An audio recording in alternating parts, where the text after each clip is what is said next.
way over yonder, looking to the storm. Now I'm telling you, my brother, that a change is coming on.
Looking to the storm. Now I'm telling you, my brother, that a change is coming on. We're in, baby. RaiderFanRadio.Vegas with you again. 6-3, that's how it goes. That's obligatory, right? You gotta say Raider. I've been doing it so long, it's second nature. I want to say winning. Yeah, we won. We're winning. We are 3-0 in the division. When was the last time that's happened? It's been quite a while. I think it was under Tom Cable quite a bit. 2010. Yeah, 10 years ago. 2010. Anyway, good evening to you all out there in the Raider Nation. And it's Raider Rob, the beautiful Bible Step. And of course, Stoner Dude, your friendly neighborhood. And we just... Wait a minute. I know. I've had some umbrage from our local friendly neighborhood, Raider Man, number 19. I know. And I admit, I've stolen friendly neighborhood. Of course, we all stole it from Spider-Man. But since Raider Man and I had a discussion about this. Oh, did you? This is real shit going down. Oh. You know how Raider fans are. Once we start infringing on each other's personalities. 19 weeks. Some of them don't understand that. I'm high and happy to be here. I'll put it that way. Yeah, high and happy. But hey, high and happy to you, Raider Man out there, number 19. That's Hi, Raider Man. He'll be back. Yeah, we should have him on soon, and a number of other guests will be coming too. And thank you for your responses. A lot of people responded to Raider Crunch being on last week, and of course, like you said, his book, Pride and Poise, The Oakland Raiders of the American Football League, can be found on Amazon.com. And it can be found at eBay too. Yeah, and we can be found too next week. We're going live. RaiderFanRadio.Vegas for the first time. Yes. Ever in history. I said come through. Well, we used to be live every Tuesday, TOOZ, for many years. But this coming Sunday, for the Kansas City Chiefs coming to Las Vegas, that's November 22nd at 5:10 p.m. Pacific Standard Time. Now, not 5:20, that's kickoff. 5:10, you make sure you come here and you click on YouTube at the Raider Fan Radio YouTube channel. We will be going live and have a party. We'll be partying, hanging out, watching the game with everybody, all the Raider fans out in the world, and even the haters. Oh, we don't care. We want you all to come hang out at the party. Come to the party. Come to the party. Be prepared to chat. And really, if you're a subscriber, if you log on and you subscribe Raider Fan Radio on YouTube, you hit that little bell at the top right, and it'll notify you when we're going live and when we're on. And then you definitely need to come through, leave some comments, have a drink with us, take a toke, watch the game. You can watch the game and have us on the computer at the same time, or your phones. Trolls are welcome. Trolls. Now, will they also be able to chat in the chat room? They will. It'll be live. We'll be all hanging out together on the chat room. That's We'll right. respond to you and all that. So yeah, that's this next game, big game, of course, on NBC, 5:20 p.m. We'll be playing the Kansas City Chiefs, our rival, second time in the season. So we're looking to sweep that series. F-U-K-C, F-U-K-C.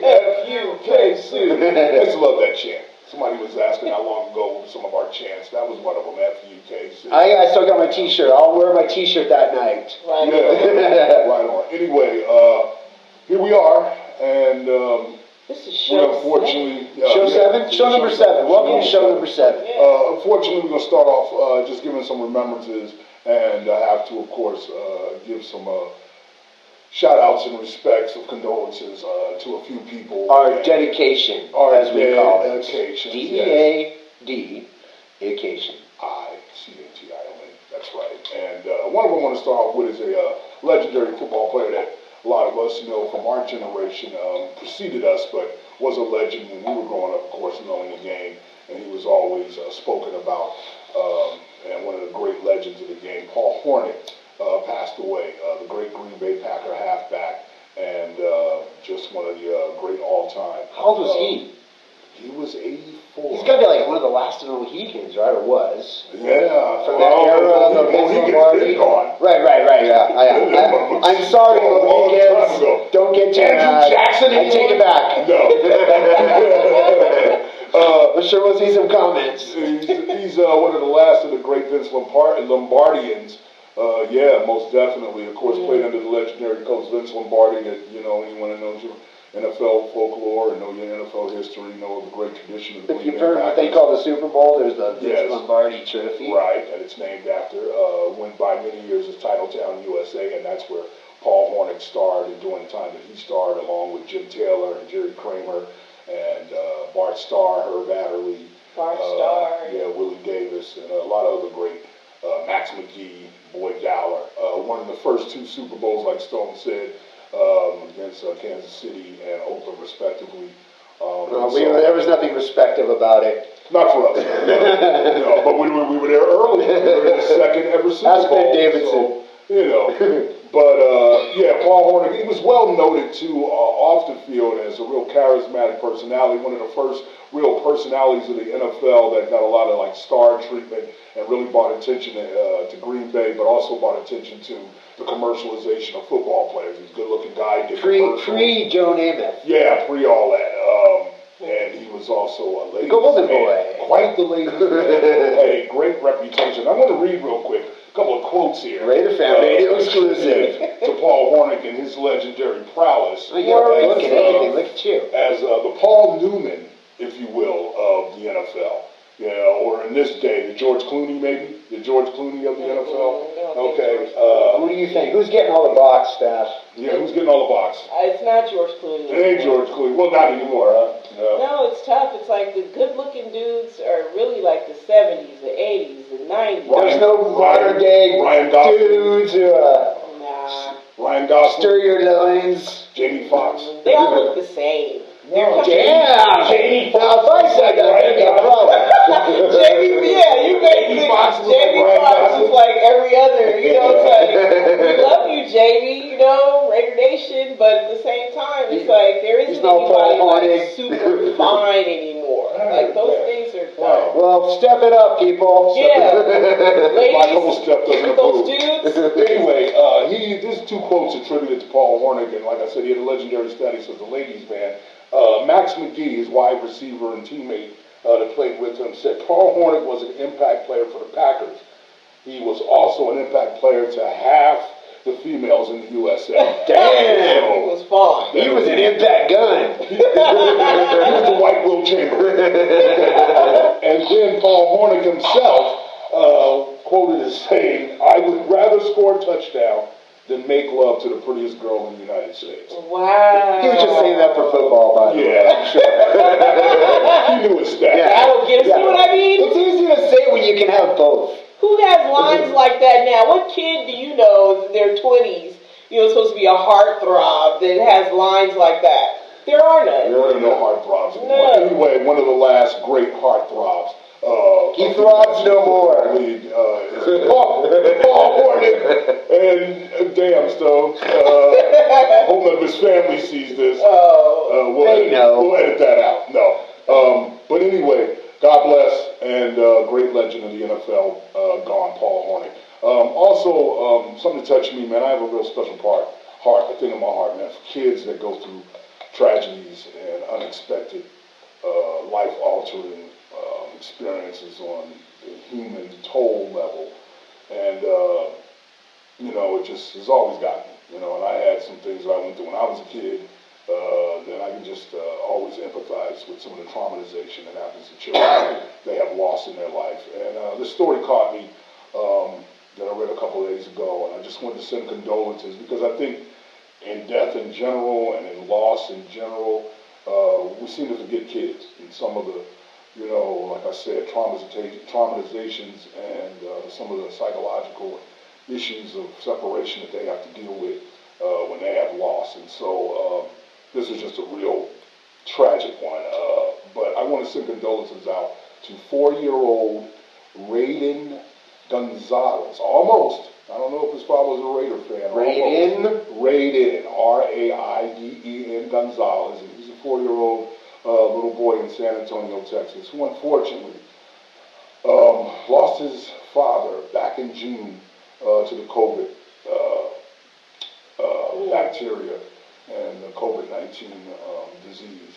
33-year-old Raiden Gonzalez. Wow. And then October 5th, after complaining of not feeling well, gathered with her family, his mother Mariah subsequently passed away later that evening. Damn.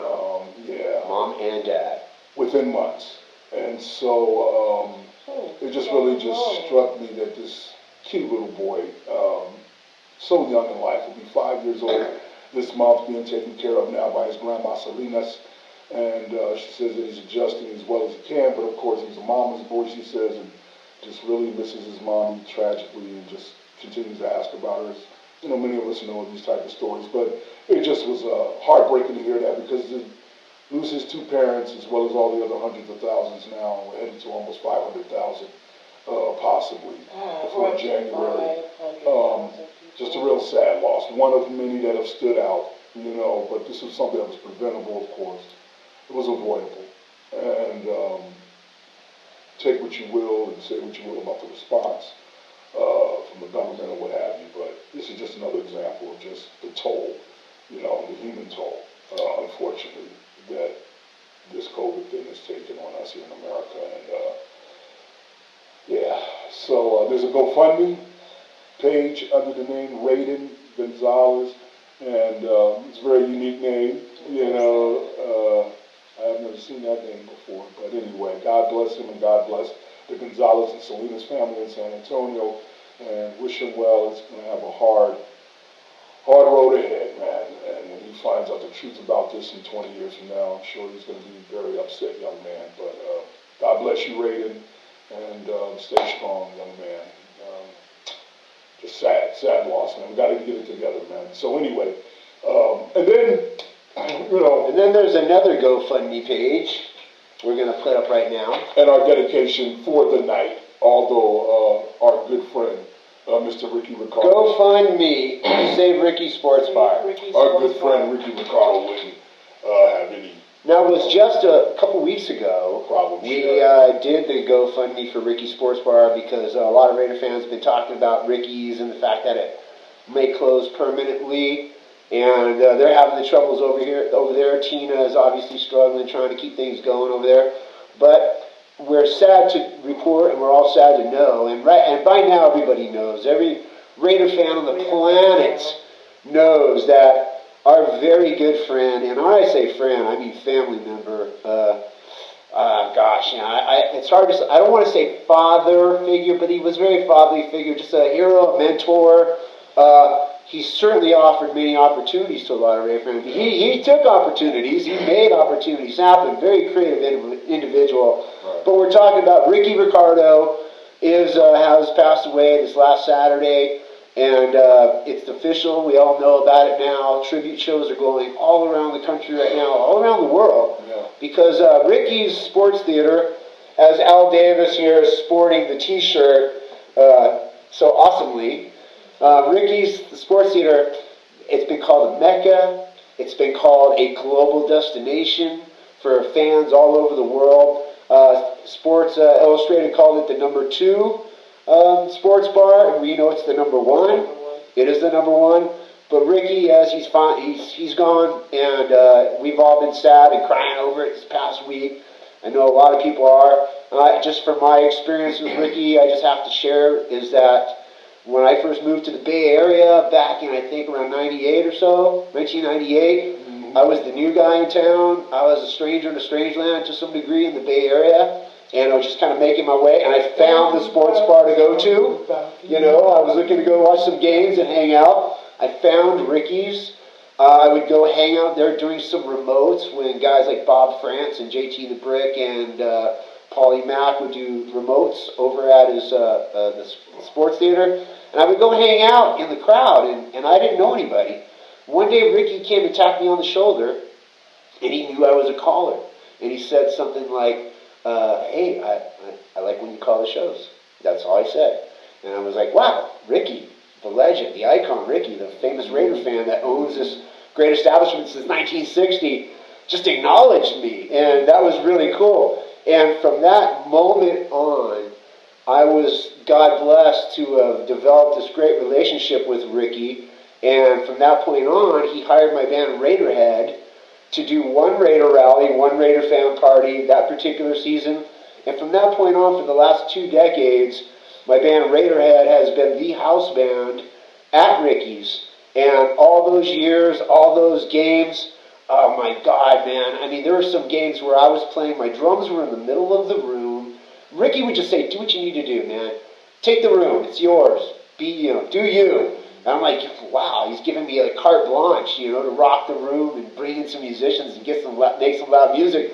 And right behind me, literally, right behind my drum set would be Carl Weathers, a.k.a. Apollo Creed, former Raider linebacker. There was Action Jackson. Kenny the Snake Stabler. Kenny Stabler, right behind me, sitting there drinking. Mark Hubbard, Fred Belitnikoff, Manny Christmas singers. Phil Villapiano. Yeah, he did. Phil Villapiano would come on stage with us almost every time he was there, and he would just go on and on and on how much he hated the fucking Chiefs. Yeah, Let me tell you about how much I hate the fucking Chiefs. Yeah. That's what I know about Phil Villapiano. Rod Martin would always be there. Otis Sistrunk would come walk into the room. I've met Coach Don Nelson, the famous NBA coach. That's the kind of guy Ricky was. These were his friends, his people. You knew that if you go to Ricky's on any given day of the week, you're going to see the legends. You would be hanging with the sports legends. writers too from the Bay Area, Glenn Dickey and Dave Newhouse, who are popular and very well known with the San Francisco Chronicle and Oakland Tribune, respectively. Other players from other, like Stone said, other sports too would show up there. Warriors players were known to pop their head in. A's players that live locally, particularly during the off season. Vita Blue. It just goes on and on. Joe Morgan, who we saluted a few weeks ago. Ricky was, like I said, he wouldn't have a problem sharing this night, although the show is dedicated to Ricky Ricardo with these other two, and particularly the young child. Ricky would want us to talk freely and be open. He and just would be the first one that would want to do something for little Raiden Gonzalez. Very charitable man. I've seen him give free meals to people and things like that. Always had, extra help for people in the neighborhood and the community in San Leandro to come help clean up when he had big parties and stuff in his front parking lot. Some of those that Raiderhead played a lot of. And so it's a sad loss for us in the Raider family, particularly us from the Oakland Raider Nation who have patronized that place and know his legend. We give our condolences to Tina, of course, and to the whole Ricardo family, and to all the Raider friends and family. I got to give a Raider story regarding this. Why I wore this jersey tonight. Yeah. My world famous 420 Stoner Dude jersey. I got to tell you how I got it made. Parts of Switzerland, they don't know about that shit. So, it was 20 years ago or so when I first started getting to know Ricky, and I knew Ricky made custom jerseys for everybody. And there was one hanging on the wall for John Gruden, 317. It was 3 digits. Famously, he used to get up at 3:17 in the morning every day. And, because he's hardcore. And I saw that, and that's the first time I ever saw 3 digits on a Raider jersey, me personally anyways. And one day I told Rick, I go to Ricky, I go, Ricky, is there a possibility that you can make me a 420 Raider jersey that says Stoner Dude on the back? And he goes, I got you covered. Okay. Just like that. Yes. I mean, and literally a week later or so, I go into Ricky's, and he comes out from the back room with it, and still in the plastic, when you can see through it on a hanger. Pick up your and he brings it to me, and it was like, I'm not kidding, this is how it was. It was like this clouds parted, and beams of light came down. I saw he made that jersey a reality for me, and I'm still wearing it today, to this day. Yep. I keep it as pristine as possible, and I wear it in his honor every single time. And I think about that's the kind of guy Ricky was. If I needed money when times were hard, especially it was after the Iraq War when the economy was tanking. Another time, Ricky would tell me, "Hey man, come on in tomorrow or the next day, and I'll give you some work to do." I mean, he would always. That's how he was with everybody. Mm-hmm. He and I think Al Davis and probably my mother were the only three people that called me young lady. That was and Tina called me honey. Yeah. So it was like I was honey and young lady, and when I came in there, they treated me just so well. And Ricky's Theater, Sports Bar and Grill, it was more than just a sports bar. Oh, yeah. You got merchandise there, like Stone just said. It was a museum. You had everything. It is a museum. And even, what sports bar do you know has a liquor store attached to it? And I remember a travel agency. When we were younger, in my late teens and early 20s, there was a roller rink behind Ricky's called the San Leandro Roller Garden. Yes. And we would sit out in the parking lot before we'd go in and get high and take our drinks. And most of us would go in Ricky's liquor store to buy our liquor. To get our liquor. We'd go right behind Ricky's at the roller garden and get fucked up before we went into to go skating. But we said, he brought our show to Ricky. He was the one that originated us being at a sports bar. Yeah. And we'll be doing that again here in Las Vegas, but he's the inspiration for that because he brought us in. And he'll be the inspiration for my place too, Raider Rob's Vegas Grill. I mean, some of exactly the model of what he's doing is similar to the model and the type of establishment I'm going to bring here to downtown Vegas. So, go ahead, Stella.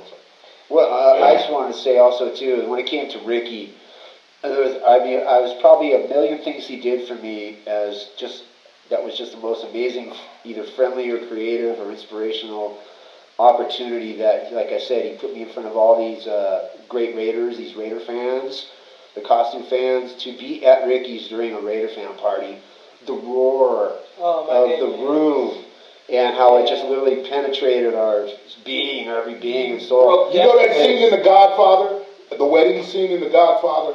That's what it was like. With Brady Jackson behind the bar mixing drinks. Win or lose, whatever. We knew the party was always going to be at Ricky's, and he created that opportunity for us to be there. And 1,000 times I said thank you, and 1,000 times he would literally put his hand on my shoulder or shake my hand and look me right in the eye and the face and with the biggest smile and say, "You're family." Mm-hmm. And one of the few times in your lives where you know someone actually means it. And he was like that with everybody. Believe me, Ricky could crack the whip. He can knock some hits. He can have you bounced out the door if you're fucking around. He was kind of like he said, the Godfather. He was like Al Davis when it came to sports bars. And he ran that place hard. But at the same time, he was always at the door greeting people, families, everybody, individuals. And everybody was always and is always welcome at Ricky's. And the reason I keep putting up the GoFundMe here, the GoFundMe Save Ricky Sports Bar, we're in a time of COVID. We're in a time where the bar's not even open right now. But the widow, Ricardo, Tina Ricardo, one of our greatest friends on the planet, who's looked over us over all these years, has been taking care of Ricky during his time when he's been suffering from Alzheimer's disease. Which has ultimately led to him not being here anymore. And she's been struggling, and she's been trying to keep that place going. The bills are high, and we know it's like that all around the world. Anything you can do to help, GoFundMe, put it up against Stone. GoFundMe, Save Ricky's Sports Bar, and it'd be greatly appreciated. And of course, below, if you know Ricky and know what we're talking about, please leave your comments and your condolences below here in the comment section, and yeah, anything that you can do to help support the cause what Tina Ricardo was dealing with back in Oakland, we really, really, really appreciate it. And the governor, Gavin Newsom, sorry to extend even more, but it's just, the governor just made it so that, again, there's like 48 counties out of 50 whatever counties in California. He's made it illegal for people to gather inside again. Right. So now we're facing more lockdown procedures again on us. And he's doing it. I mean, when Disney has to lay off and shut down 28,000 people, you know that Ricky's Theater, Sports Bar and Grill and all the famous establishments that have been around for 100 years are being attacked and suddenly going away. A So lot of old businesses are closing right now. Yes. So let's give there at Save Ricky Sports, the GoFundMe page. Go there and give whatever you can. Anything small, everything adds up. And we just love you, Tina, and send our condolences to you and the Ricky's family. And that's the staff as well. We love you, Ricky. We love you, Tina. I love you. Thank you so much. And, yeah, on that note, we had a game this last back weekend. here in Las Vegas. And guess what? We won! Raiders won.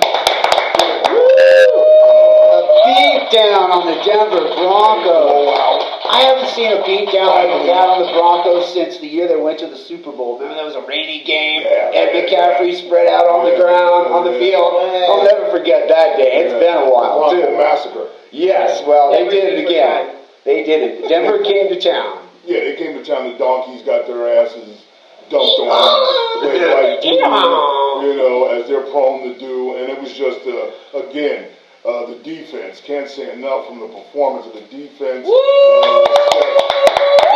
Because talking about sinister defense. And this was the closest to it that I've seen in a while. And also for myself, I think that I'll give myself a game ball. RaiderFanRadio.Vegas-Show. Yes, because I was preaching and screaming, play the ball. Yeah. And I did a demonstration 2 weeks ago with Black Hole Steph. Do you think perhaps the Raiders players watched the show, saw your demonstration, took it to heart, and went out and made some plays? He's trying to be Bernie Mac. We already know that they stole it from me, Raider Nation. Yeah. Okay. So anyway, but no, I'm not going there on that. But yes, they're channeling it, of course. I'm calling it again. Calling it. Where's the phone at? Calling it.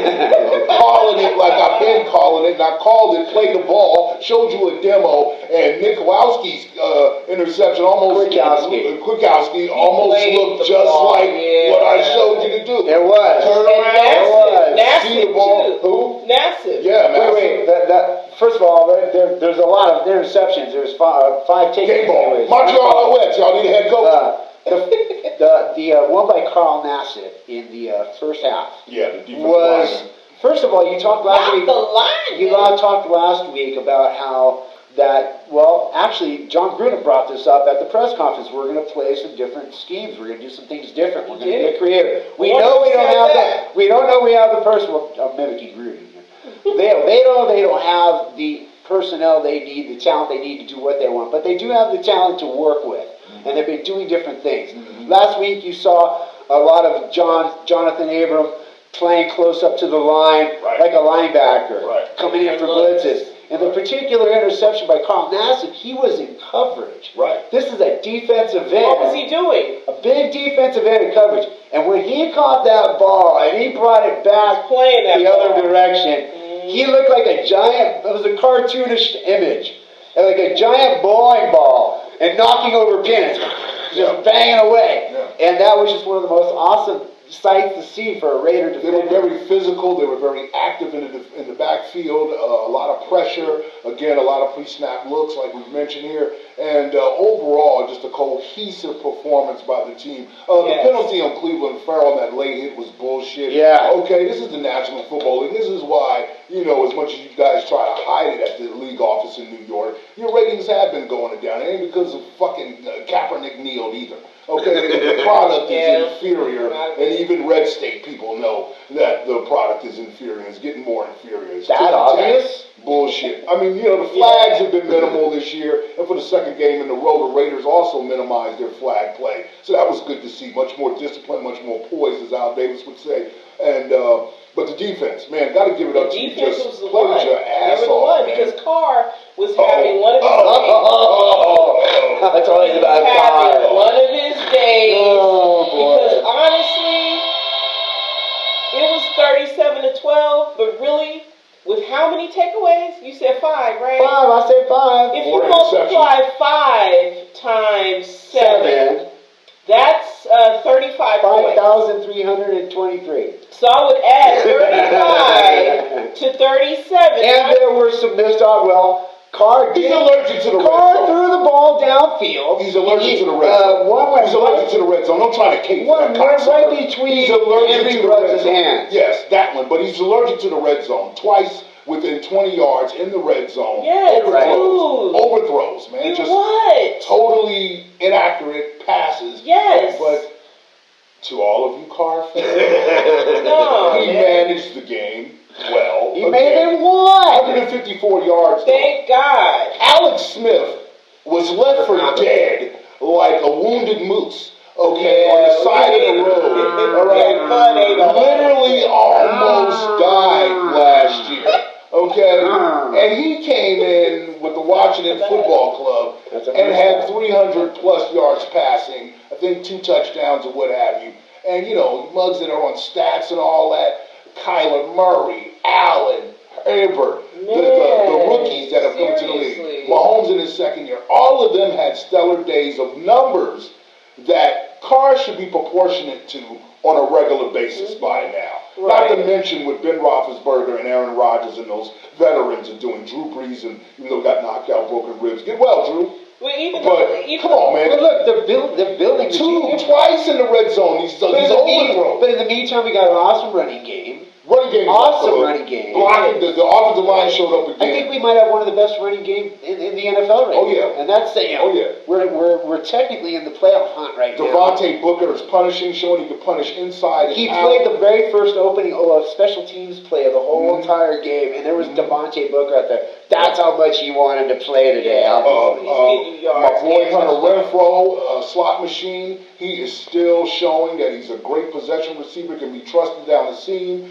I was talking about that a couple of weeks ago. Get him loose in the inside, let him stretch out the linebackers or whatever. A great game plan by Chucky, great job, because you didn't fall back on conservative laurels like you're prone to do sometimes. You kept pressing the metal. And then Paul Gunther, you know, you've been on the hot seat for the last few weeks, but you had the defense tight. You had them out there, like I said, playing discipline. Man, Gunther, I was ready to It's great to shoot see. you. You ready to what? I was ready You ready to put him on the glass? Paul G. But you guys aren't going to get Carl. The special teams played great. Derek Carlson. You see how they tried to shift it? I know there was a lot of... Well, you got more to say. You got more to say, fine. But I have to say it now. But when you win, I got to say I like the win. I like the win, but I don't like the baby head. You know when you look Baby at head. When you look She at calls him baby head. I call him Big Baby Pop Warner Head. help. You got it. Because We'll make one for you. He gets in the game and you can see just like the little peewees. I used to love to go watch them play. I just be driving up. Oh, you love it when they play, but you don't like it when Derek Carr No, does because it. he's getting millions of dollars. I get He it. should have baby head. Be looking around and then toss the ball somewhere. Dude. Well, I'll tell you who my baby had is Drew Lock. He had more than baby head. He was seeing stars and birds. And I'll tell you right now, I'll bet you anything. He had Gerber's baby Drew head. Lock has never woken up after a game like that. This is, I think, the first time in his career he had an experience where he was getting a beat down all day Max long. Crosby, Cleveland And it was beautiful. Not Hankins. Hank Farrell. We have Hankins on the team, but the whole interior line defensively.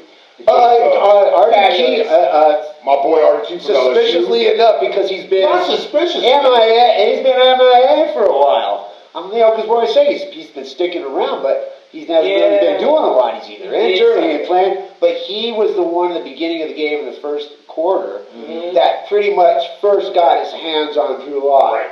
And he started to become disruptive. He And it's like, when the one guy that hasn't been doing it is doing it, everybody else follows suit. Set the tone. My favorite interception of the game was in the end of the first half, in the second quarter, when Denver was trying to, they were doing a good job at it too. They were coming down, they were marching down the field, pinned back, They were going for a scoring drive to try to take the lead at the half, and they got all the way down to the end zone, and Drew Lock even ran it in for a touchdown, but they called it back, thankfully. And then that next play, after all that work, marching down the field, right. Jeff Heath goes and gets that interception and takes it away. He's a ball hawk. Oh my God, Yeah, that was he's a ball awesome. And hawk. of course, 2 for the game. That Playing was the ball, baby. Like I said, play the ball. Can we talk about real quick though, Denver? I mean, they're taking the literal, perspective of the D line, the cliche of the D line to a new extreme. Did you guys even notice that they have the true D line? Okay, for real, as in DeMarcus Walker, Deshaun, the Killer D's, and Draymond Jones. Okay, I mean a true D line. That was their front 3. You know, that's so we're gonna sell them the name Killer D's and get a cut off of Killer it. D's. Remember the Killer D's of the 80s? Yeah, the Miami Dolphins. Yeah. So all you Bronco fans are gonna use that now. You can send a check over here to Raider Fan Radio. That's right. The Killer On YouTube D's. and .Vegas. But they weren't so killer. I mean, you know, they they were pretty mean at first, but Yeah. our defense took such control well, the running of the game game. kept punching them in the face. Correct, The whole yeah. line Up kept the gut. dominating, Up the you know. gut. I mean, good. Hudson was out there That was- really that- leading the charge.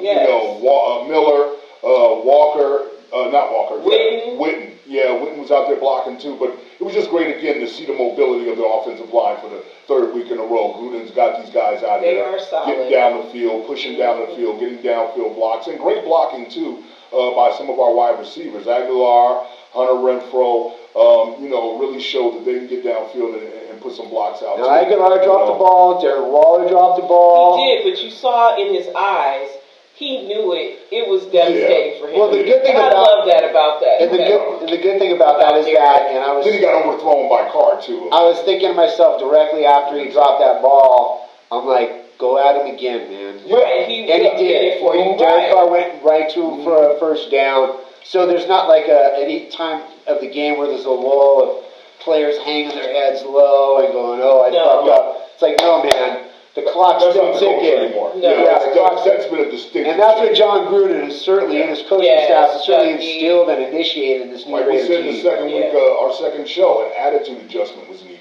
Right. And it seems like that has happened. So a great 37-12 ass kicking of the asses. Which should have from been Denver, what? The Donkeys. 30. Should have been. What's your calculator? 55. It should have been 55. 72. Oh, 72. 72 to 12. Wow. Well, let's just say it was. Yeah. Okay. 37 to Let's 12, just say it whatever. was. Let's say it Feel was. We beat them 72-12. We beat them good. Well, you know what? I If it have lies on us, why not? I have some Denver Bronco news and also some. Bronco news. I have some Bronco news and I also have some Trevor Lawrence news. Ooh. Raider Fan Radio exclusive. I could ask Raider Rob this question. Now I know we all know Raider Rob is the #1 fan of Trevor Lawrence, and he wants him to be a Raider. He even gave him the name Trevor Raider. And I'd be happy to see that too. We all love Chucky loves Clemson. All right, Mike Mayock loves Clemson. Don't bring me down. It can happen. It can Don't happen. bring me Leave me down. alone. But I Leave me was alone. thinking Don't during- bring me down. I was thinking during the game, Don't bring me as we were beating down on Denver, and I looked at the rest of their schedule, which I'll put up here on the screen here. Now that Denver is 3-6, they got the Dolphins, they got the Saints, they got the Chiefs, they got the Panthers, Bills, Chargers, and Raiders. And I was thinking to myself, there's a possibility that Denver may not win another game for the rest of the season. They might be 3 wins and that's it, according to this schedule and the way these other teams are playing. Now, if that's the case, and you know John Elway, you know about his history with the Poor draft, kid, yeah. and all of his career. And my thoughts are, and I don't want to be pissing on your parade here, Raider Rob, but you could go ahead and respond. Faster, quicker. All right? What if The suspense is John not Elway tries to go out and get I'm not Trevor with- Lawrence to complete the cycle of the AFC West, having all the gunslinger quarterbacks? Not worried about it. Not worried about it. At the end of the season, our last show before we take a hiatus for the year, I'm going to reveal how we get Derek Carr foolproof. The Jets will be the worst team and will retain the #1 pick at the end of the season. Denver's already beaten them. The Jets are not winning anymore. Probably. I think it'll be 0-16, maybe 1-15 if they're lucky. All right, somebody, towards the end of the season will sit their starters or whatever, and then they get a little cheap-ass 13-10 win on somebody. But I've got a plan. I've got a package. He's got an angle. That will get us the number one pick overall, even if Jesus and the Jesuits had the number one pick. Okay? We would be able to get it. And so I'm not worried about anybody else. Well, I mean, it's always like that. Whatever it's with whatever the Raiders might want, there's always everybody else that comes along and is like, yeah, we want what they want. Because really, people want to, perform like the Raiders. Mike Mayock is a shark. Okay, I mean, don't be fooled people, by the snipe. A lot of fans underestimate that. They think that they want to go conservative. They don't think that he can pull an owl move. During the draft. Al's famous for that. I doubt many fans are thinking what I'm thinking, because I'm the only one thinking it, because I'm the first one to put it out there. You're thinking on the internet. Of associating him. You can like and subscribe right here, by the way. So that's cool. Mayock, though, in the general context, whether he's channeling me or hears me directly or whatever, in his own right, he knows what's box office, and he knows what's competent, talented, quarterback, and he's thinking for the future. Look at some of the moves he's made over the last year that has us set up for the future. If we can continue to win and manage our money right, you got Abram for 7 to 10 years. Okay, you got Farrell for another 10. You've got Max Crosby for another 8 or 10. We may possibly bring in a J.J. Watt in a year and a half. There's so much to build on with this team. Jacobs, you sew him up for another 5 to 6 years. Yeah. So we've got a nucleus of a team that can be together for the next 7 to 10 years. And so, again, Mayock knows that. That's what I think he and John are building for. He's got 7 years left on a 10-year contract.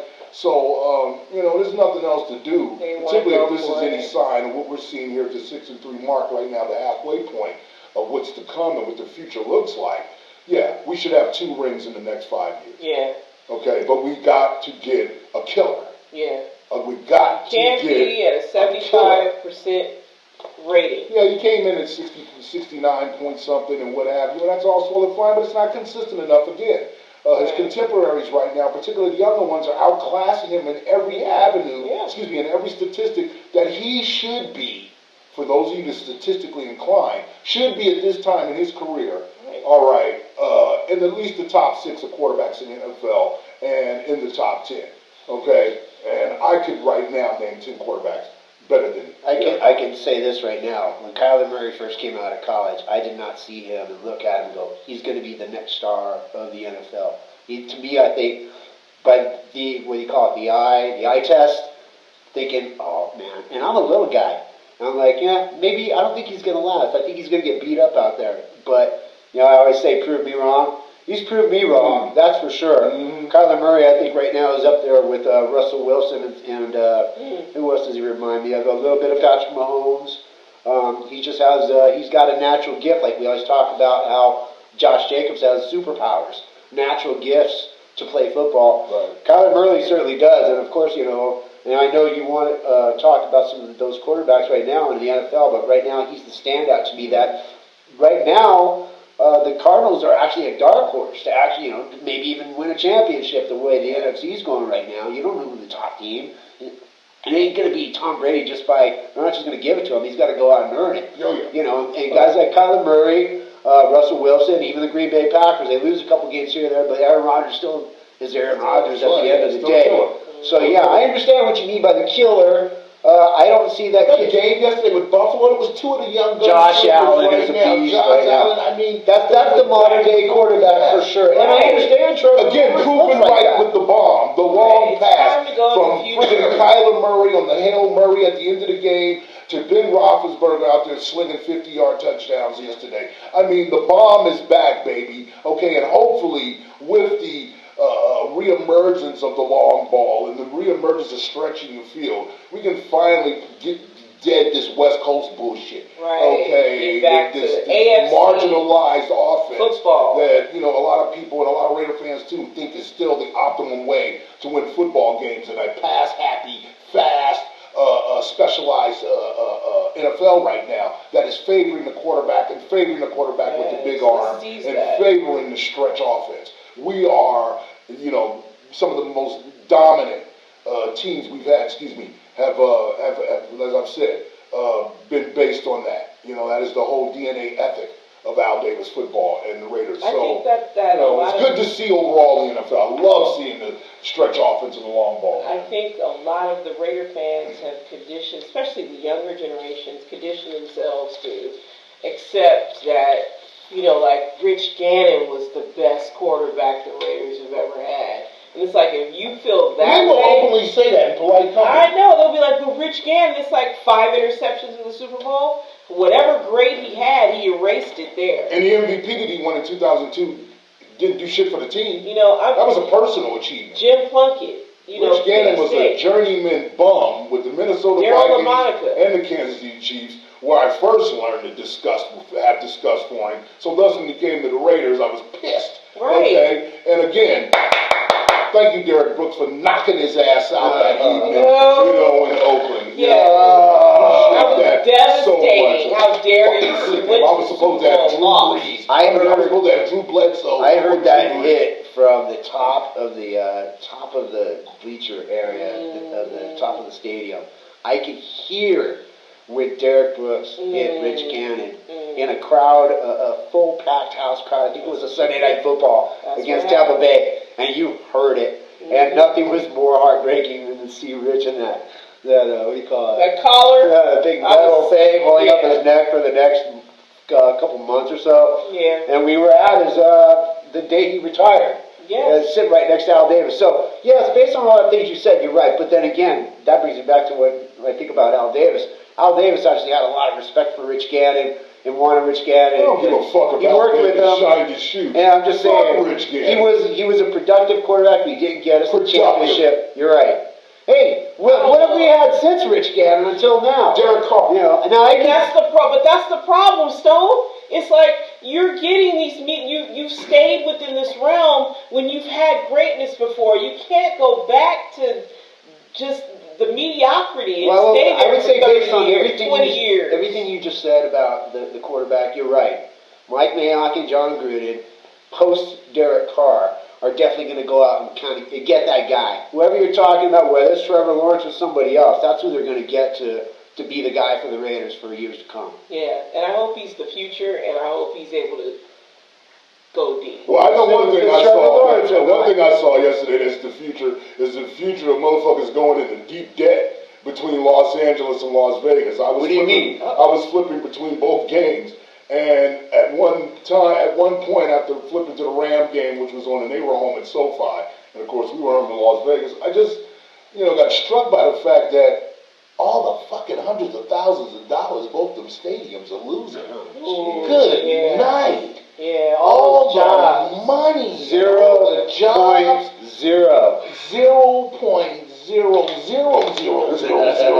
you can find. You're just out trying to out zero me. Well, I'm not trying to out zero you, man. But these motherfuckers, we're talking about $1 billion worth of, architecture there. Yeah. That was supposed to house. This was a bad time for a pandemic. Let me tell you about that. It was a bad time, and that just really struck me, man. That it was like both them stadiums, and what Las Vegas lost, and LA. I mean, what they lost. I mean, on a normal Sunday in LA, they're making money. And when LA makes money, and when they're in full operation with Hollywood, of course, they make money. That just would have added to it. Look at what Oakland's totally lost. Yeah, they're all out of work there. Yeah. So, anyway, that just kind of struck me. Around the league, though, there was some great football going on, man, everywhere else. A lot going on. Like I said, 8-0, boy that, Stone called it on years ago. Ben Roethlisberger, the old veteran out there. Doesn't do me you know how you said that if you don't want to see Carr lose, but you hate him, but you don't want to see him lose. I kind of feel that way about the Steelers and Ben Roethlisberger.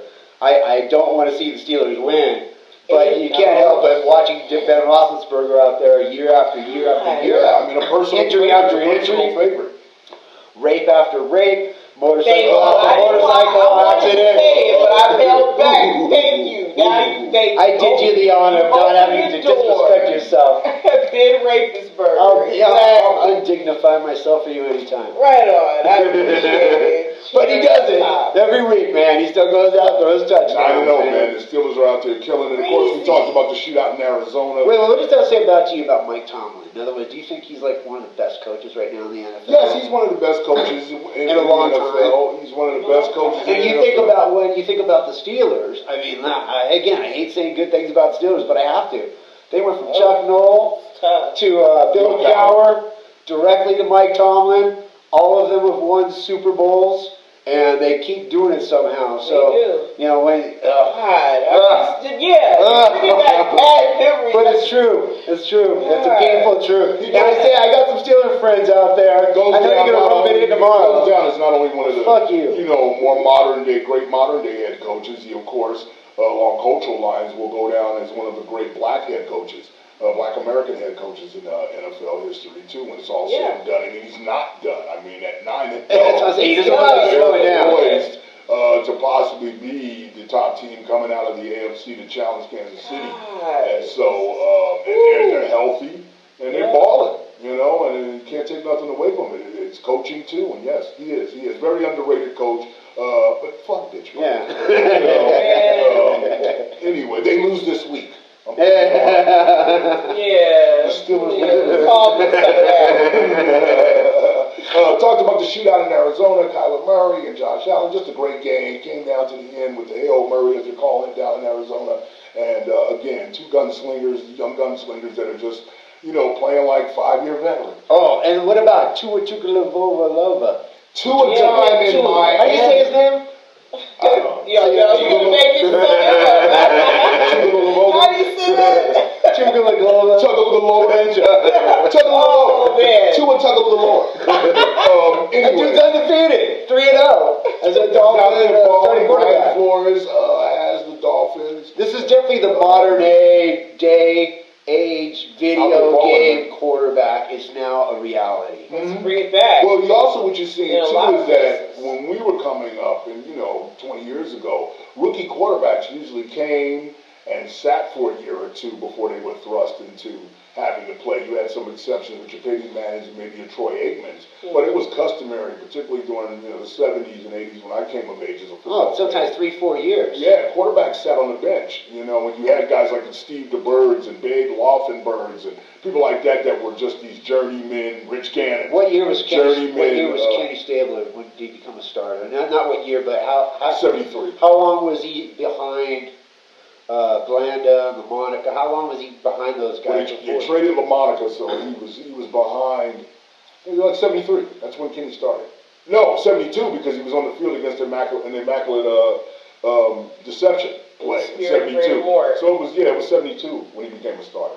Same with Terry Bradshaw, who had been drafted in '69 too, along with Kenny Stabler in that draft class. So anyway, but today it's right in there, man. Right in there, right in the fire. Yeah, when we give you all this money, we give you all this money. Get your ass out there. If you're that good, you're gonna make that much dough. Right. Go score some touchdowns. Anybody remember Geno Smith? Heath Schuler. So anyway, there's a lot of bad ones too. That's what's going on. The Packers continue to dominate in the sorry ass fucking NFC Central. That shit is pathetic. Anyway, though, tonight, big props to an old former Raider, Cordell Patterson, out there balling for the Bears. As we tape this tonight, had the third longest NFL kickoff return for a touchdown at 104 yards tonight. And so he was a former Raider a few years ago. He played for us, but he's out there playing running back because they depleted at running back. So it's a trip seeing 84 in the backfield. It took you back to the old days of the 30s and 40s, when you play both sides of the field. So offensive players would have 77 but be a running back, 82 but be a running back or something like that. So 84 reminded me of Jerry Poison. Jerry Porter. What's up, Jerry Porter? You still out? Whatever happened? We gotta do a segment one day. Whatever happened to Jerry Porter? If you know, leave your comments right here. Let us know. Tell the folks that particularly Raider Robbie. That guy, Jerry Voidy. That dude. You don't remember that? That dude was supposed to be like our future at one point. Right. Talk about things just going weird one day. All of a sudden, Jerry Rice is gone, Tim Brown's gone. He's the guy, and he was supposed to get paid. Backed out of it. But the way all of a sudden, this character came out where he's wearing a money belt to to a training camp. He just kind of Right. talking in front of the media as a Then he got different disrespectful. He personality. got disrespectful at the end when he was parking in our spot at 1220. Right. You know, and going into the facility trying to, to make disturbances and shit like that about his money and all that. Yeah, he's right. Just a whole different character. He never came out of and his from that point on, that was it. It was all downhill. I think he went to Jacksonville or something like that for a year. Right. It should have been downhill. His best days were before that, put it that way. Yeah. So it just goes to show you, kids, go look up Jerry Porter. We'll find out where he's at. I'm curious now. Right. Here locally, there'll be no more fans allowed into Allegiant Stadium for the next final two home games of the UNLV season. Of course, they had allowed some fans in a couple weeks ago when they played Reno, University of Reno, but effective immediately, no more fans in Allegiant Stadium. So I'll probably lose my bet. I thought that we would have fans in. That's the sound of everything going. Yeah, I thought we would have more. Get a chance. I thought we would have gang.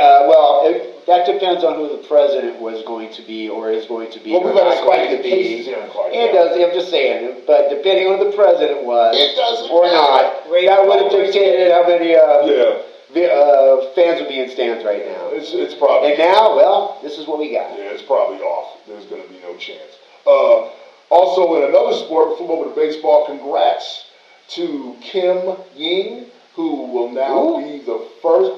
Kim Ying. Kim Ying, who is the first female general manager to be hired in Major League Baseball. History, courtesy of Derek Jeter. For what team? Now the owner of the Miami Marlins. Wow, that's huge. That's big time. That's Miami. What do you think about this for women? As a chick, what do you think? I mean, first of all, it's like she's been in baseball for 31 years. So this is a long time coming, and it just shows you how far the United States has to go to really bring things where it's based on just like who you are versus the color of your skin versus your gender. This is all about like what talent you have. And she's proven that repeatedly. 31 years in some sort of position, leadership position in Major League Baseball. So it's a long time coming. I'm sad she's the only one. There should be many more. Well, doesn't but we're set very the bar proud though? of her. Now We're proud of her. It busts the doors open. Yeah, we're proud of her. She kicked in that door. She was like, hey, I'm not going to turn that down. And she got kudos from a lot of people around the earth just congratulating her for her achievement. It is a tough thing to be a woman in a man's sport and a man's league. So coming in, even reporting, or whether you're in a leadership position, she's got to be top notch to be able to handle that pressure. Yeah, she knows the game. She knows the game. She comes with great credentials, and it's a great place for her too because Miami does have money and new ownership with Derek Jeter. There's been an infusion of money there. They just opened a new ballpark about 5 years ago, which is a monstrosity down there off of Little Havana in Miami, and they really need to. Get the fan base behind them because they notoriously may win a World Series and they sell off everybody. They've done that twice in their incarnation. And so in their history. So what's up, Sugar White? Michael, we had one too, legendary caller from the JT the Brick Show and our show too back in the day. But yeah, so congratulations to her, Kim Ying, and look forward to seeing what she's able to do down with the Miami Marlins. But that's it's hot. Women love achievement. baseball. We love football. We love all sports because they're men playing. So we want to see, regardless of which way we go, we just like to see you guys do your thing. That's real talk. Hey, right now we got a commercial read for you, man, an ad read. 420 Sahara Dispensary off the North Strip is the coolest marijuana strip in the LV.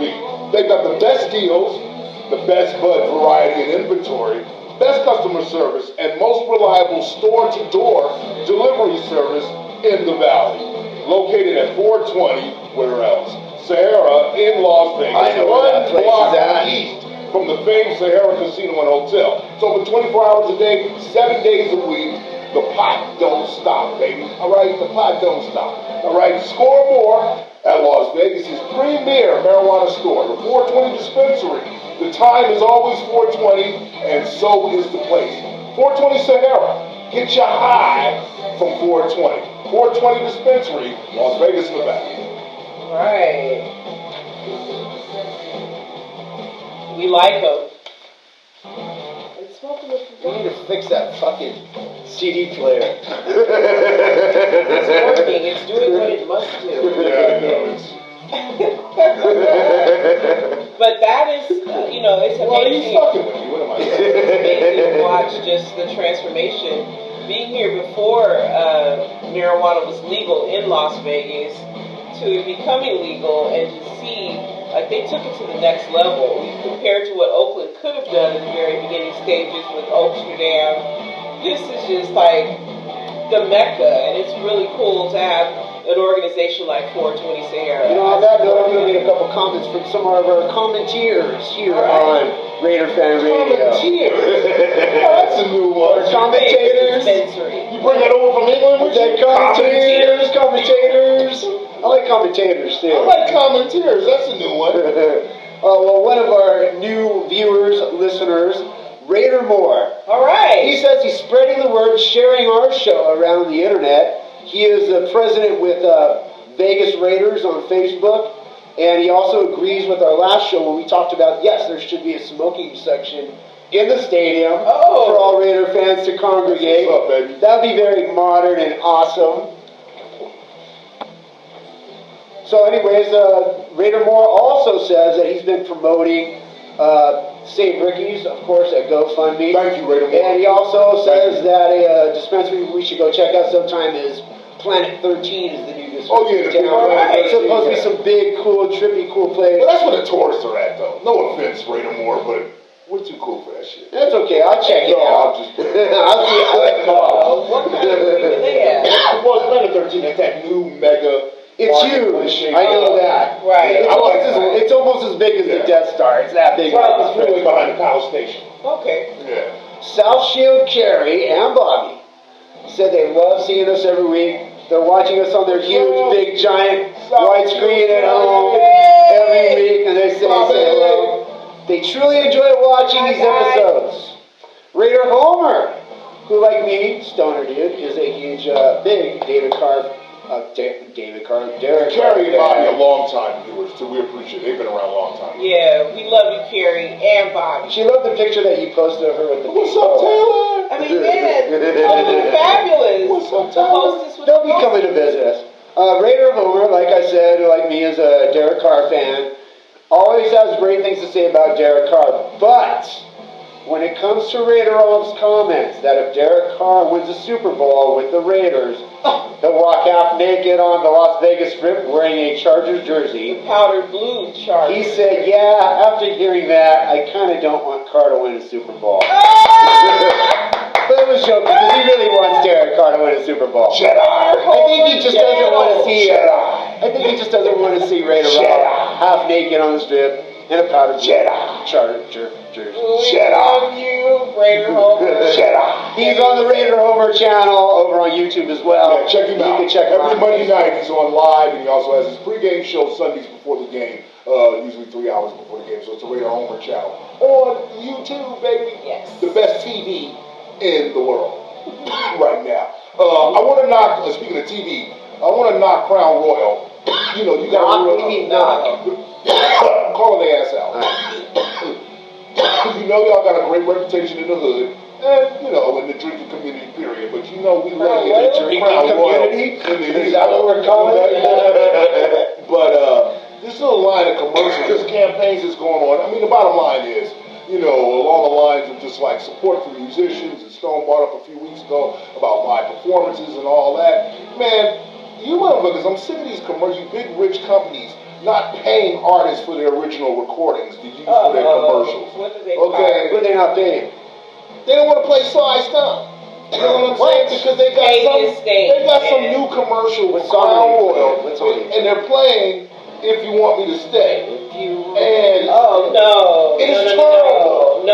You got some of these young ass post-nasal drift motherfuckers, these youngsters that don't know how to harmonize, don't have any pitch or tone, trying to say, "If you want me to stay, I need there's no it's terrible. It's terrible. No, it's not about heartthrob.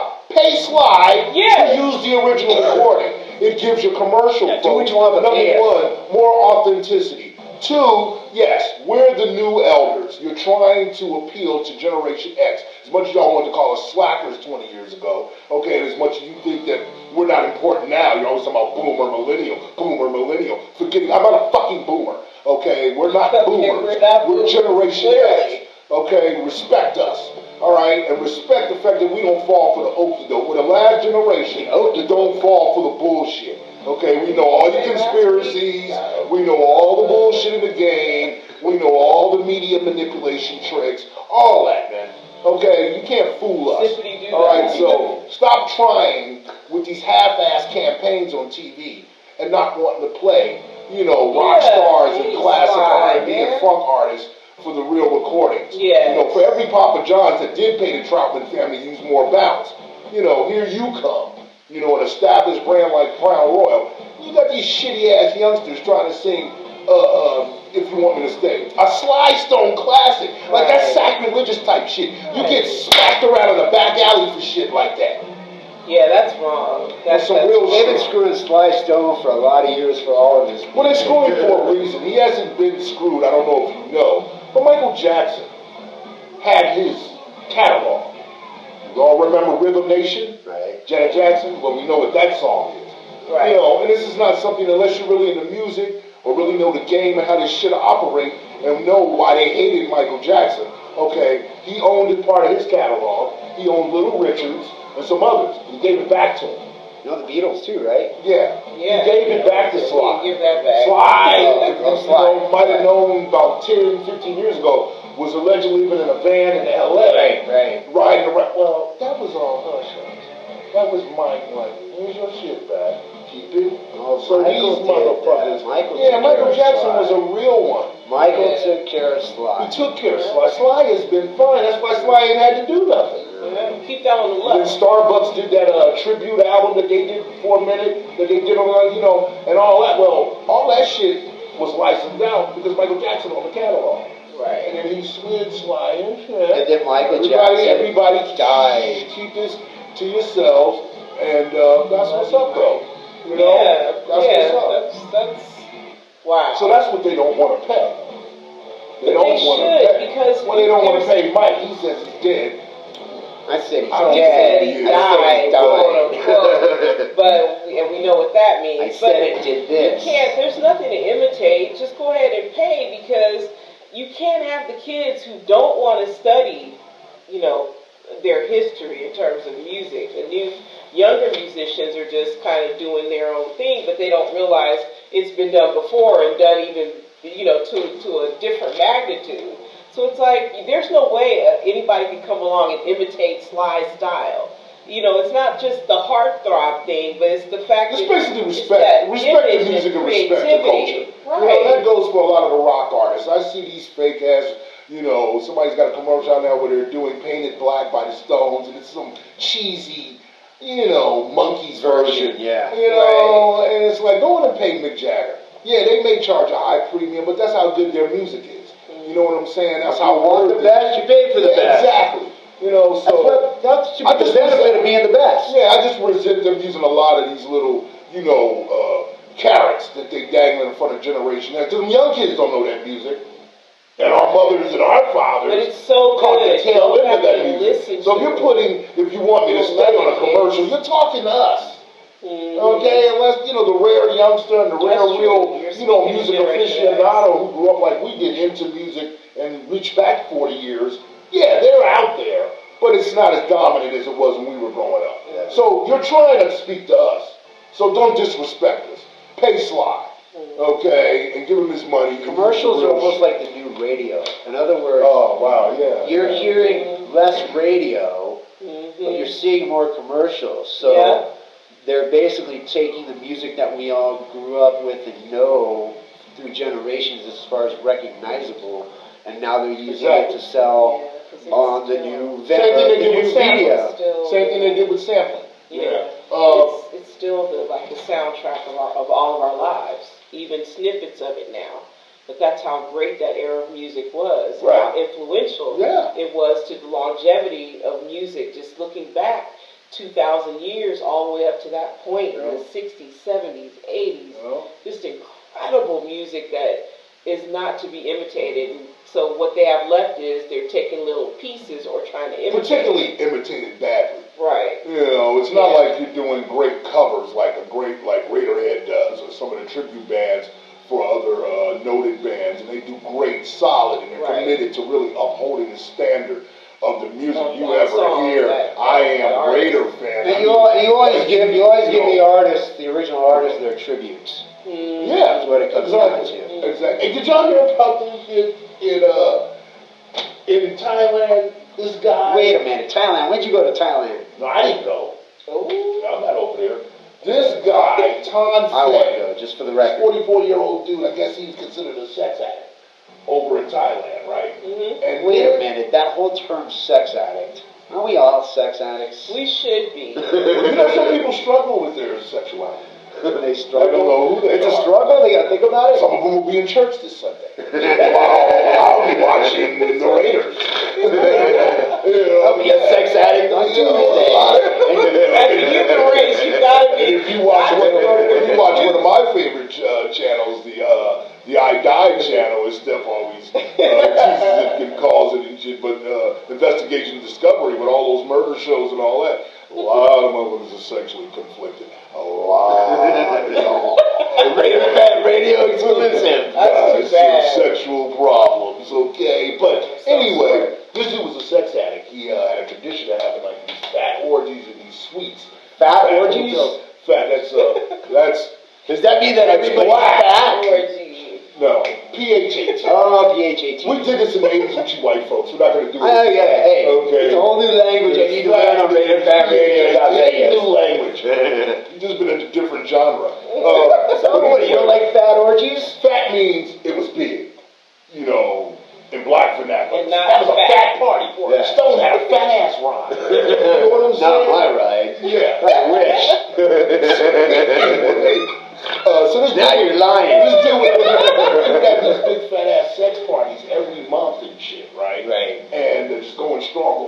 Anyway, he died of a heart attack over the weekend at one of these sex parties. Going strong. Wait, he fell deaf to his addiction from the sex parties that he had in Thailand? He died on his own supply in Thailand. Oh. Had one of his infamous parties and took a whole bunch of Viagra.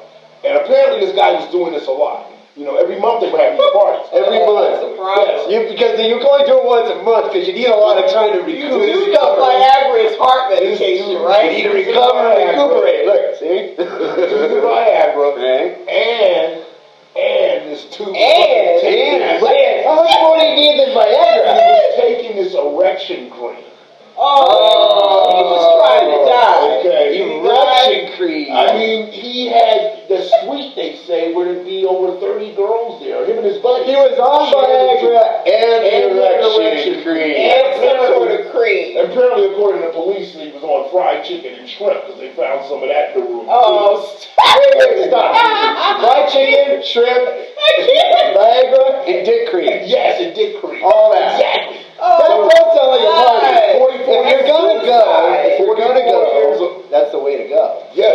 44 With fried chicken and That's dick in your So 44, he died, and so unfortunate death, but it was a Should we dedicate the end of the show to him? That's No. not unfortunate. That is not He was trying to unfortunate. go out with a bang. I mean, but he did. You know, it's like you can't, Viagra, you can't, if you have an erection that lasts longer than 4 hours, dude, No, this was Go see him. They say he was it's popular. a wrap for all other erections. So it's like he was trying to kill himself and he succeeded. No, he did. He ended up dying of a heart attack. Yeah. That's what he died of. Viagra and After, heart as the police medication. said, quote, energetic sex sessions. This Wow. is what the Thailand police said. So anyway, be careful out there mixing your... Especially in Thailand. Yeah. Mixing your dick cream with your Viagra. Be careful I mixing suggest green leafy It's a vegetables very delicate instead of balance. that. Very delicate balance. And don't mix fried chicken with it either. Okay, fried chicken, dick cream, and Viagra, a dangerous combination. Well, the hookers gotta go home eventually. Yeah. Sometimes the fried chicken's all you got. Boom. Isn't that amazing that a woman woman's body is designed where she can like Take it, yeah. take it. Whatever. Take it. And a dude, once he's done, it's done. I gotta wait for that Viagra to kick right back in. But until then, I'm gonna need to go outside. I'm gonna be over here in my corner. Go outside, honey, and have a smoke. Right. Okay. And then this one was interesting too. And this one I did see. A man over in England unfortunately drowned to death. That's sad. After overhearing by accident, he was sitting out by the pool, and he got a butt call from his wife. His phone rang, and she actually... Wait, he's swimming and he had a phone? You know, he wasn't swimming. He was sitting by his pool. He's got a phobia about swimming in water. So he was sitting by the pool at his home, though, and he got a call. Picked it up, and it was his wife, but she had accidentally butt dialed. On the phone call, he could hear her talking sexy talk. Sexy talk is Borat. A little action on the side. To her lover. She was with her lover. Oh, and she actually hit the phone, and when he picks up, he hears them, like, you know, I want to have your box. Oh, do you? Oh, well, my box has the and they were, you know, talking very... And he was fortunate enough to sit out to the conversation. It stunned him so much and upset him so much that he stood up from his chair alongside his pool, got chest palpitations, and ended up slipping into the pool and drowned. Wow, that's sad and pathetic. That's a bad day. That's a bad day, and that happens. I just thought when I read it, I was like, is that something speaks to just how much he loved her? That to hear her in another situation. Yeah, I'm sure he really felt really loved when he jumped into the pool. He didn't jump. He fell. But I'm just saying, He fell. what made him start having the heaves? And like, was he loves her so much that it hurt him? No. He's pissed off. Yeah, because a lot of men... men are pissed when they hear shit like that. They're like, oh, I'm going to take this bitch out. There's no way that she's going to get away with having sex with somebody else while having me pay for her to do it. I'm over here. I'm getting... That's... No. And then that caused him to... He started with that. She's having... Did he have any pre-existing conditions? I would need to know that. He was scared of water. His pre-existing condition that he couldn't breathe underwater. Right. He could not breathe. He was an Aquaman. That's why he died. To swim. I died because can't catch the rhythm of the stroke. Okay. So anyway, condolences to that guy. It's been a bad day for a lot of people. I'll tell you that much. It has. Hey, I want to say this too. Saw this. Got this a week or so ago, and just one of our Facebook followers on RaiderFan Radio Oakland, Eric Sebastian, man. Haven't seen you in a long time. Hope you're doing well, man, and staying safe and maintaining. He posted this last week, a couple weeks ago, in honor of Eddie Van Halen. This is the mini Van Halen. I thought that was that is awesome. Van Halen. I would love that. You know what? Today on the Howard Stern show, Wolfgang Van Halen came in on. Oh, did he? Oh, right on. God bless. The first interview, of course, Howard Stern gets the first interview. Right. And he came on there, and of course, he talked about his dad and what he's doing with his music, and there will not be a Van Halen, obviously, any kind of reunion in the future at all. No. He may do a tribute show down the road or anything like that, but he's doing his own music. He's got songs right now on the internet, and I think one of the things that's been talked about the most is right before Eddie died, he was considering realistically that he would actually maybe do a tour with everybody that ever played in Van Halen. Yeah, that was talked like about. everybody. Michael Anthony, David Ross, and Argar. Go out and just do the biggest giant, even Gary Sharon. Yeah. But of course, that's about when his health really went downhill. And then, of course, he just died recently. But anyways, it's great. His music's great. I have to say that. You can tell that obviously he's got all, I'm talking about Wolfgang Van Halen. He's got all the chops and musical ability of his dad, but his shit's really together. He's got his head on really good. And of course, he's younger. He's 29 years old, and his music is very modern. It's very now. It's of his generation, so it's very different than Van Halen. So I imagine everybody right now has either heard it or you will hear it soon, but definitely go check it out. Wolfgang Van Halen, the name of his band is Mammoth, which was the original name for Van Halen. That's right. That's right. Yeah. Now, speaking on that note, Dan, I want to talk a little bit today before the show's over about the new future, the great reset that they're talking about. You've heard about the great reset? Well, now that we're in this COVID situation, and the world is trying to figure out how to move forward and go into the future and get back to normalcy. Right. One of the biggest things you'll ever go to on this planet right now is rock concerts and festivals. And the main company that owns the tickets to all these shows is Live Nation. They bought out pretty much every major rock and roll ticket agency over the past couple of decades. Right. Then when we were kids, there was Ticketron and Ticketmaster and we had Bass tickets in the back. Bill Graham, all these different ticket agencies. Live Nation basically has a monopoly on all that. So what Live Nation has proposed in the very near future, if we do ever get to a position where they are going to have concerts and festivals where you have tens of thousands of people, 100,000 people, however many you want to put in there, that maybe you might have to show proof of your vaccination, of your COVID vaccination, to get into the concert, whether it's by proof of showing you were vaccinated or even if you were tested. That's the proposal.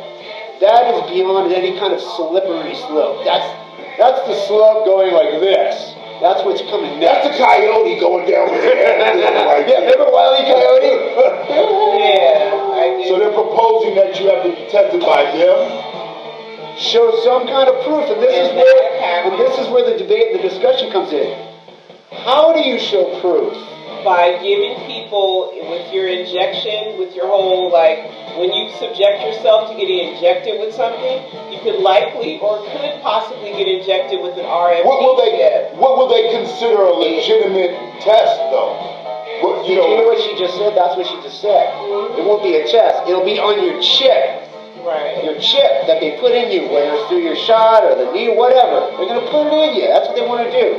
They'll try to first pass it off as maybe a card or an app on your phone, something like that. So Anything digital they can read. All of you that, conspiratorially or conspiratorially, that's what they're doing. That they're putting a chip in you. They're thinking so far ahead that they're going to somehow dupe millions of us or force millions of us to get a chip. Yes. And then they're going to let us free again into society to go to concerts. To do anything. And they got this already being plugged in. To do anything. To what? The supermarket and all that. Anything. They're already doing that now. Anything. Cashless stadiums. Yeah, they're already doing it successfully or not so successfully in India. That's where they first started. Guns were made for a reason. Guns were made for a reason. Yeah. And I don't think you're gonna force nobody to chip nothing. They may not have to force you. They may get you force me to do back it you need to. barbecue chips. But well, yeah, people are lined up right now, they're asking, when is the vaccine going to be available? They're begging for it. They're going to go ahead and do it, so that's what we call the sheeple. They'll go in and have this done, and I'm good on all of that. That's it. And Live Nation, that's just showing you their corporate allegiance. And they're involved in all this, and I'm sure they'll do some promos too for whatever's coming in the future. Not just a COVID vaccine, but then what's next? Still, though, what is the whole? They talked about going any further in what the setup is going to be for live concerts again. Will you be, the pit of a stage now be 20 feet back? No, I think that it'll be what it used to be. Spacing, or you're going to allow people to be up on each other. If you get your chip, you can do anything you want. Have the mark. There you go. That's how it's going to work. No more live concerts for me. No, that's what I'm saying. Let's take it apart. You have freedom of choice. I can tell you this much. So that's what they're doing. Okay, that's what Live Nation's going to do. Fine. What we'll do is we'll just be putting on our own shows, our intimate crowds. We'll do what we've been doing. and there'll just be shows. We'll play music and have a good time. Things are going to get back to normal. You're going to It'll be realize. fun, and it won't be about They're going to being realize related to a real corporation. quick that you cannot sub-exist, okay, or exist with 215 to 260 million people not putting money into the economy. The country's not going to survive. Period. So they'll figure it out. I'm not with it, but God bless Madeira if it's put on the market and helps whoever needs it. You know, and I know that can't pretty much be trusted either, but something's got to be done. I'm 53. I can't imagine living another, God, if you will, 30, 35, 40 years like this. You know, I'm not going to kill myself. So, this is ridiculous. And I don't think many of you are going to go for that, particularly you young folks who, again, you know, showed your face and got out there, you know, and pushed this, you know, election over, you know, and that was great, you know, for a lot of people that have been employing millennials and Generation Z to get politically active and all that. Is that the new name for Generation Z? After millennials, yeah. So you're making your voice heard, and I don't think y'all want to live that way for the next 60 years in your lifetime. So, you know, they know that, and it's all about the money, man. You know, you got to get the economy running, man, for real.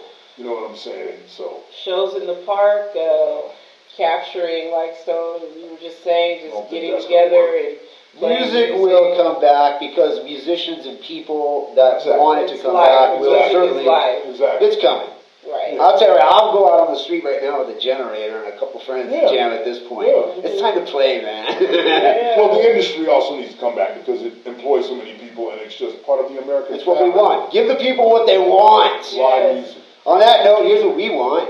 We want you to email us at RaiderFanRadio@gmail.com with your comments, thoughts, and of course your comments down here. Like and subscribe. What are we up to? 170 or 180? I don't know. Close to 180. Somewhere around there. All of you. Well, we want more because if we get more subscribers, we can make some dough, and we'll share it with everybody. Share the wealth. That's what we're all here for.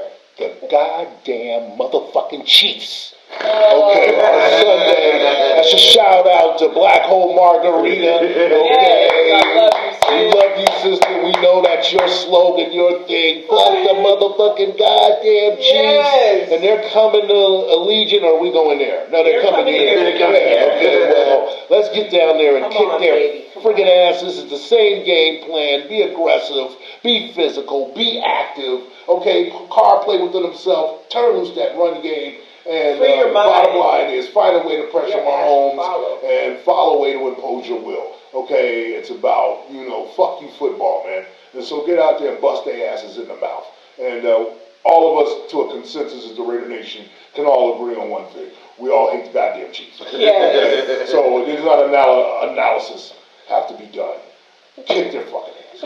Okay, 35-21 Raiders. Yes, let's take another victory lap. This time in our own bus here at home. What victory lap? They apparently took a loop. The Raiders. The Raiders in the Raider bus. The bus. The Raider bus. They rode around the stadium like, after they beat Kansas City in Kansas City, they did loud. Oh, what? Around the stadium? Around the stadium. And Andy Reid, the walrus, did not like that at all. Apparently. He looks like a walrus, right? You know that, right? He's a big, giant, white guy with the big, giant walrus mustache. I am the walrus. Cuckoo, choo. Now he's got the shield. He's a walrus with afraid of water. John Broom was like, I mean, you know, we're not even talking about that. We need to get back on the field and do what we he said, fuck that guy. Yeah. In his own way. It's all about that. I cannot wait for the Raiders to prove that it wasn't a fluke. Let's do it, guys. Be nasty, man. That's what I'm talking about. Fuck all that friendly shit. Let's do it. Be nasty. The nasty Raiders. All right, we're out here like Stone said. Stone. God bless the spirit of Ricky Ricardo. We'll love you forever and take you into the future with this new generation of Raider fans here in Vegas at the new Death Star. We love you, Tina Ricardo. We'll see you soon with the new brothel that you opened that I've been telling you now. Yes, I want to work for the at. past 2 years. Call it Tina's, all right? Yeah. Or Ricardo's. We call it whatever you want. We'll figure out a name. But anyways, we love you. Later, Raider. Peace out to the nation. The views and opinions of RaiderFanRadio.Vegas, RaiderFanRadio.com, and Raider Fan Radio Media are not the views and opinions of the Las Vegas Raiders, Al Davis Football, Inc., or the National Football League. RaiderFanRadio.Vegas is an independent media source.